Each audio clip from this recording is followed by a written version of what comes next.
বাংলাদেশ ১৯৭১ সালে স্বাধীন হওয়ার সময় যে বাংলাদেশ ছিল দারিদ্র্যে ভরা, কৃষি, শিক্ষা, স্বাস্থ্য থেকে অর্থনীতি সহ বিভিন্ন ক্ষেত্রে ছিল সমস্যায় জর্জরিত, আজ সেই বাংলাদেশে বিশ্বের মানচিত্রে দ্রুত উন্নতির অর্থনীতির দেশ, যা রীতিমতো পাকিস্তান এবং ভারতকে চ্যালেঞ্জ করে দিচ্ছে।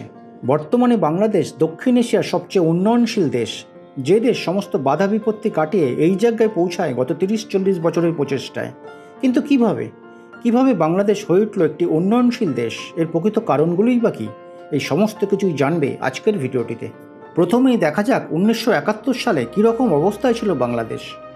স্বাধীনতার পর বাংলাদেশ ছিল বিশ্বের নবম দরিদ্রতম রাষ্ট্র, যেখানে মাথাপিছু আয় ছিল মাত্র $৯৫। শিশু মৃত্যুর হার ছিল অত্যাধিক, প্রতি ১,০০০ জনে ২১০ জন, এবং মানুষের গড় আয়ু ছিল ৪৬.৬ বছর। সাক্ষরতার হার ছিল ১৬.৮%। আবার ১৯৭০ সালে ভয়ঙ্কর ঘূর্ণিঝড় ভোলা বাংলাদেশকে তছনছ করে দেয়, প্রাণ যায় প্রায় ২.৫ লক্ষ মানুষের, যার ভীষণভাবে প্রভাব পড়ে বাংলাদেশের অর্থনীতিতে। এছাড়া ১৯৭৪ সালে মারাত্মক দুর্ভিক্ষের কবলে পড়ে বাংলাদেশ এবং লক্ষ লক্ষ মানুষ মারা যায় অনাহারে। পাশাপাশি বাংলাদেশের মুক্তিযুদ্ধে শত শত রাস্তা, রেলপথ, সেতু ভীষণভাবে ক্ষতিগ্রস্ত হয়। অর্থনীতি ব্যবস্থা ছিল সম্পূর্ণ বিপর্যস্ত। সুতরাং একটি দরিদ্র ও ভঙ্গুর অর্থনীতির দেশ হিসাবে পরিচিত ছিল বাংলাদেশ। কিন্তু আজ বাংলাদেশের অবস্থা সম্পূর্ণ বিপরীত। ২০২২ সালের তথ্য অনুযায়ী বাংলাদেশ বিশ্বের ৩৫তম বৃহত্তম অর্থনীতির দেশ। মোট জিডিপি $৪৬০.৮ বিলিয়ন, যেখানে পাকিস্তানের $৩৭৪.৭ বিলিয়ন আর ভারতের $৩.৫ ট্রিলিয়ন। বিশ্বের পঞ্চম বৃহত্তম অর্থনীতির দেশ হল ভারত। যদিও ২০২২ সাল এবং ২৩ সালে ভারতের অর্থনীতির বৃদ্ধির হার ছিল ৭% এবং ৭.২%। পাশাপাশি বাংলাদেশের ৭.১% এবং ৬.০৩%। কিন্তু IMF এর রিপোর্ট অনুযায়ী ২০২৩ সালের অর্থবর্ষে মাথাপিছু জিডিপিতে বাংলাদেশ ভারতের থেকে পিছিয়ে থাকলেও ২০২২ সালে বাংলাদেশের মাথাপিছু জিডিপি ছিল $২৬৮.৩১, যেখানে ভারতের ছিল $২৪10.৮৯। বর্তমানে বাংলাদেশে সাক্ষরতার হার ৭৩.৬৯%, যেখানে ভারতের ৭৭.৭%। সরকারি, বেসরকারি, NGO, মাদ্রাসা, কিন্ডারগার্টেন সহ দেশের মোট প্রাথমিক বিদ্যালয়ের সংখ্যা ১,১৯,০০০। দেশের প্রাথমিক এবং মাধ্যমিক শিক্ষায় নারীদের অংশগ্রহণ পুরুষদের থেকে বেশি। আবার বর্তমানে শিশু মৃত্যুর হার কমে হয় ৩২ জন প্রতি ১,০০০ জনে, এবং মানুষের গড় আয়ু ৪৬.৬ থেকে বেড়ে দাঁড়ায় ৭২.৪ বছর। আর এটা সম্ভব হওয়ার অন্যতম কারণ স্বাস্থ্য ব্যবস্থার উন্নতি। তবে বাংলাদেশের উন্নতির পেছনে প্রধান ৩টি কারণ ভীষণ গুরুত্বপূর্ণ।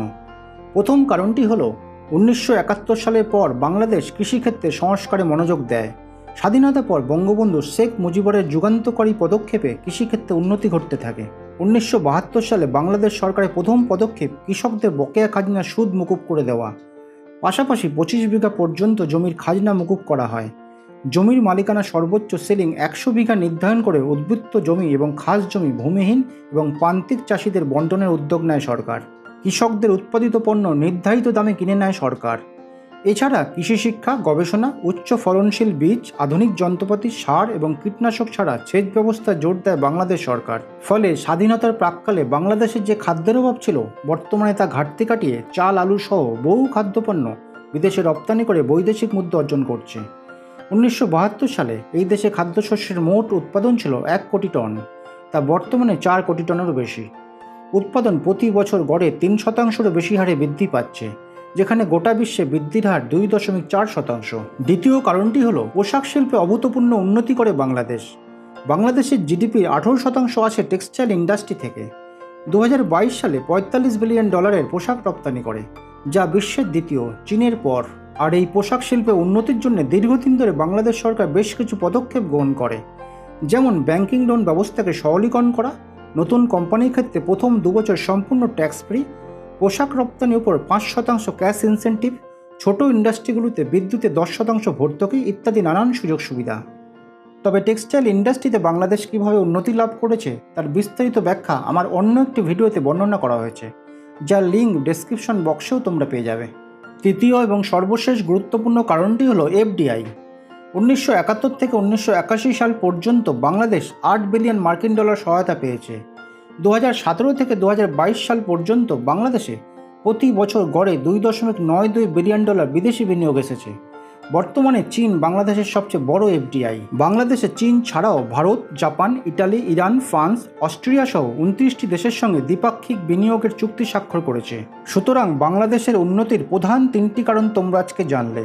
তবে বাংলাদেশ বর্তমানে একটি শক্তিশালী অর্থনীতির দেশে পরিণত হলেও দেশের মুদ্রাস্ফীতি, ঘন ঘন ঘূর্ণিঝড়, বন্যা এবং জলবায়ু পরিবর্তন বাংলাদেশের কাছে একটি থ্রেড হিসাবে কাজ করছে। তবে আশা করি বাংলাদেশ সেগুলোকে ধীরে ধীরে কাটিয়ে উঠবে এবং আরও শক্তিশালী অর্থনীতিতে পরিণত হবে। এখন দর্শক বন্ধু, তোমাদের কি মতামত কমেন্ট বক্সে লিখে জানিও।